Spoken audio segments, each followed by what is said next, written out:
We are running through the 2025 free agency class at wide receiver from the top to the bottom. And we're going to look at the player values, what we need to do with these guys for Dynasty Fantasy Football. Before you dig in, you need to click that subscribe button right now because we're talking Dynasty every day. Rookie drafts, trades, player values, what's coming up, how to time the market, everything. It's all right here. Click that button. Stop missing out. But we got a lot of players to cover today. A lot more than usual. So we're going to be looking at these free agents. We're going to look at them right now. And I lied.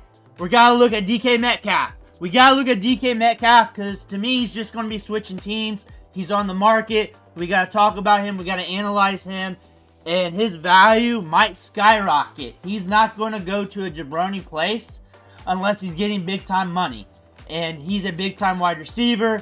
He's got age still left on his side a little bit. 27 years old. So we got a few more years left in the tank. I believe we still got some upside to be had. I think the value is going to be looking good. I think he's going to be a very trendy wide receiver on the market. This opens up some holes for the Seattle Seahawks to bring in some wide receivers. See what they can bring in throughout the market, whether it's the draft or free agency. But there's some talent on the market to look at. Again, not a free agent, trade. I know this. But again, to me, Dynasty, player from here going to there. I want to know the values. I want to know what it's looking like. This is a wide receiver that's probably going to land in a big-time spot via trade, get a good contract, and the market's going to go up on him. Chris Godwin is a free agent. The first one we're talking about today. Wide receiver 41 on the market per keep trade, cut down there a little bit in ADP as well. Looking at what he did when he was healthy, 19.7 points per game. We said that was going to fall off, just not the way it did, but we said that was going to curtail a little bit due to the average depth of target, like he was going to end up being more volatile down the line down the season, but the targets was there, 8, 9, 13, 9. The thing is, how's that ankle looking? How's that ankle looking throughout the offseason? We will know a little bit better how quickly he gets signed through this process. The money's going to be there. I don't want to speculate where players are going to go because it doesn't matter once they're signed for Dynasty Fantasy Football. I think Tampa Bay is a great spot for him. He's still good. He can still kick it. He can still create separation. He can still score fantasy points. I think this is a great value for a player like this. The only question is, because they do not need to relay the news right now, is that ankle holding up going into next year? We will know once he signs. Davante Adams, wide receiver 53. He was getting double-digit targets in most games last year, especially from like week 9 on forward, especially with the Jets. This could be an Aaron Rodgers thing, but the year prior, he was getting targets as well. I believe we still got some juice left to squeeze out of Davante Adams. I believe we can still be productive. I don't think he's going to want to play with a jabroni quarterback. I think he's going to land in a good situation. I don't think he's going to go off into the sunset. This is a wide receiver I'm paying attention to on the market to see where he lands. Amari Cooper. Market's taking a dump on him. Last year, 2023, it was all right in production. This year, we had our moments. We got to the Bills. We were also dealing with the injuries. Wide receiver 75, super cheap. If you're looking for a short-term play for production, just to see if it hits for you, he's got to go in the right spot. Buffalo seemed like a good spot, but it was also in season. Maybe we need some time to transition. Maybe going back to Dallas. Maybe going back to Dak on a discount or something like that. Maybe going with another team. Maybe playing with the Chargers. Playing on the opposite side of Vlad McConkey and company. Maybe that. I don't know. He's an older wide receiver. We're 30 years old. It looks like he was done last year. We just got to hope that we get a dead cat bounce this year and we get some opportunity to get some targets. Maybe a good run of games here and there. A back-end guy for some roster in Dynasty. Stefon Diggs. Come back from an injury. Big-time injury that canceled his season. 15.2 points per game. He's a free agent I'm paying attention to. He's probably best back with the Texans. But this guy was getting targets. He was creating separation. He was getting opportunities. We're 31 years old. Not much time left in the hourglass for Stefon Diggs. But he showed he's able to compete.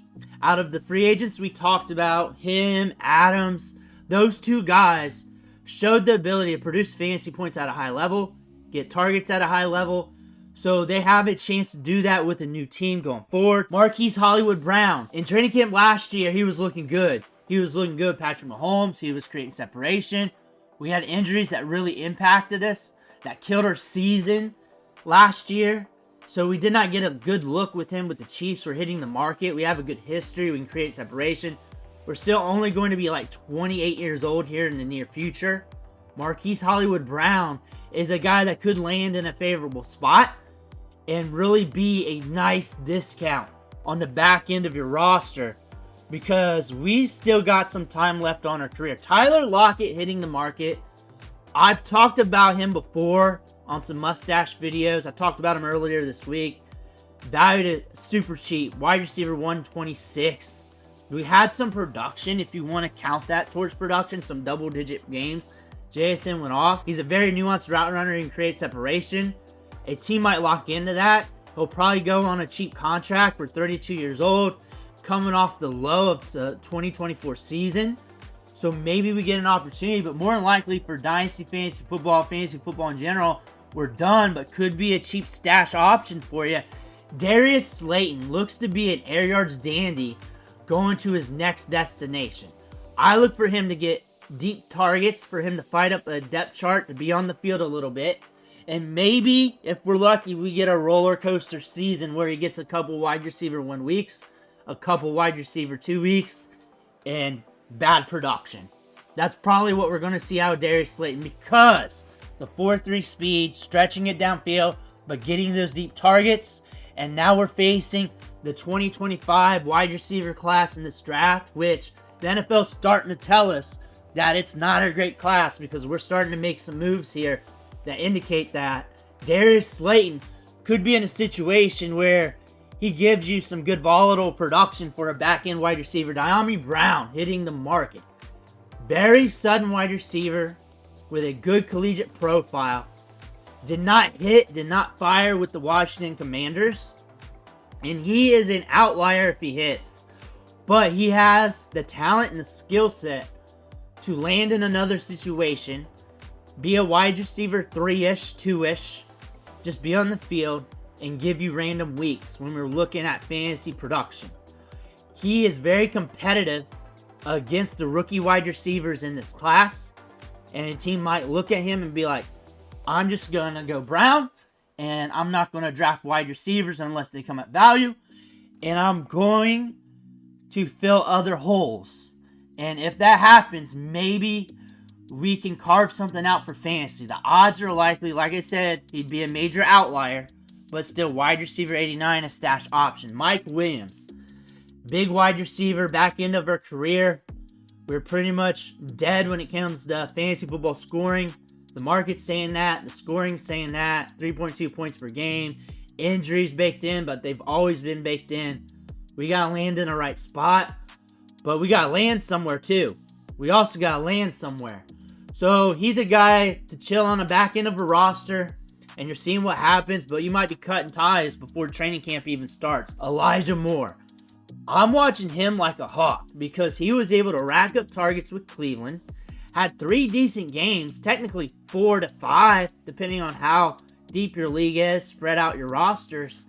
But he's a very nuanced route runner. You can move him around the offense. We're only going to be 25 this year. We were a younger wide receiver coming out. His profile and what he did at the NFL level rivals and beats some of these wide receivers in the 2025 rookie draft class. He's a guy that could land in the right spot and be productive. He's a guy I'm paying attention to. If you want to buy in at wide receiver 90-ish price tag on Elijah Moore, not a bad idea. Not a bad idea to take that risk. And it's a risk because you could fail hard. It's not going to be too hard because the sunk cost isn't really going to be there.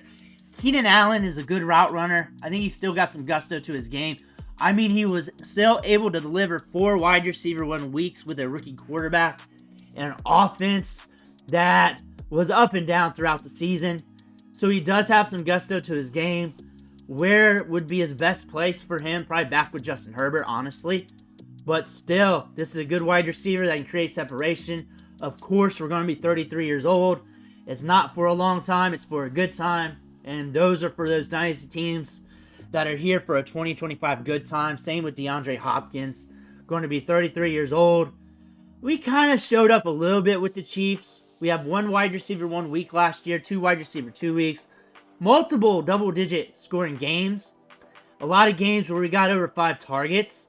So we're able to command targets. We transitioned to the Chiefs offense rather quickly. We probably have a little something left, but to get that high-end fantasy production is going to be harder for him. Still a good wide receiver, is always going to be on the field, always going to be doing something for his NFL team. Might be able to give you some spotty production. Wide receiver 100 though. If you're in a pinch, if you're in a bind, if you're looking for something for now, there you go. Joshua Palmer, valued over DeAndre Hopkins right now. He's a guy who can get the ball deep downfield. Teams are going to look at him for a cheap contract. He's going to have to fight up a depth chart probably. Going to have to fight for snaps and routes. But if he's on the field with a quarterback that pushes it downfield, could be a good get. Probably more for an NFL team than your fantasy team like he was last year. Also injuries baked in, I know. But still, Joshua Palmer, a guy to look at. Deontay Johnson. He's been a head case from what we've heard, especially in the locker room. Where he goes in free agency is going to be very interesting. The market's not too hot for him, so I imagine he's not going to command a lot of money. I imagine he will be with an NFL team, but they're not going to have sunk cost invested in him. So if he starts acting up, if he starts not playing right, then they're going to cut ties. He acclimated quickly to the Carolina Panthers. He looked good in training camp. He has the potential to do that. He's got a lot of potential. He has potential to be a good wide receiver too anywhere. At this price, could we bounce back? Probably. I don't think so. The dynasty value will never bounce back up the wide receiver 39. But you could get some spotty production out of him, especially if he lands in the right situation.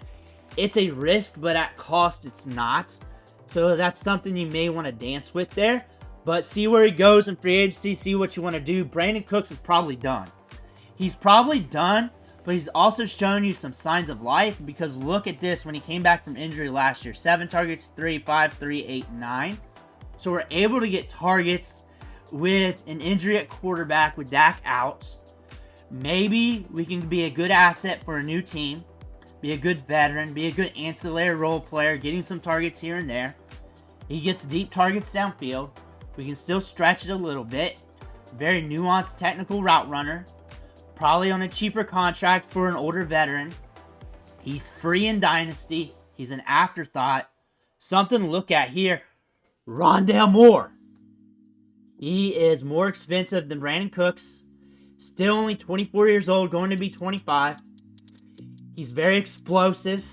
Always injured. Injured last year. But he's going to be cheap for an NFL team.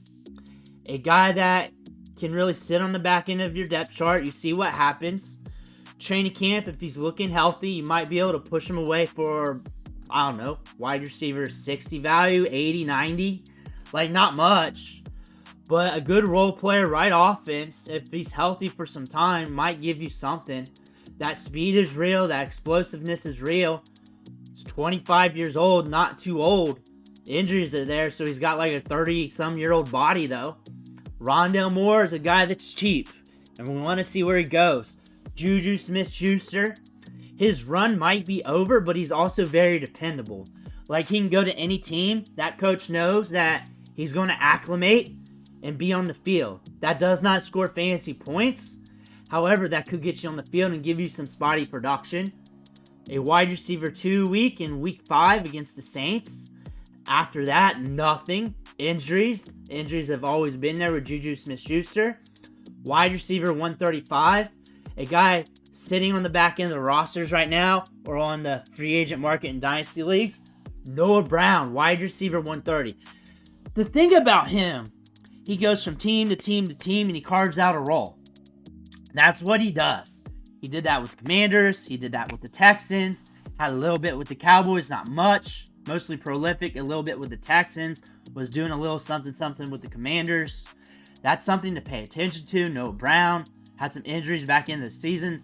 That's something you got to pay attention to. Value has tanked, but he's noted to be a dependable wide receiver. Coaches love dependability. Noah Brown can deliver that for a coach. Top-end fantasy production's probably never going to be there, but maybe a spot start a time or two throughout the season. MVS, 30 years old. How time has flown. Speed, a guy that can go to a new team, adapt rather quickly, can stretch the field. We're looking at a weak draft class. He's going to be cheap on the market. He's older. We don't like to invest in older wide receivers. More for win now, more for spot starts, more for best ball. He's going to be with a team. He's going to get the opportunity to compete on a depth chart, not on the field. And if he does, maybe we get a little bit more. But when he's on the field, what's going to happen? He's going to get deep targets. He's going to get opportunity. He was a big guy on the waiver wire last year in redraft. MVS, pay attention to where he goes. He needs to go with the quarterback that pushes it downfield. Those are the free agent wide receivers, plus DK Metcalf. We covered a lot of wide receivers there. It's really pick who you want. A lot of old guys who are hanging on but has a little bit of talent. They need to land in the right spot. Of course, we're going to talk about them again once they sign. I'll always be here for you. But I want to thank you for watching. Click that subscribe button on the way out, and I'll catch you on the next video.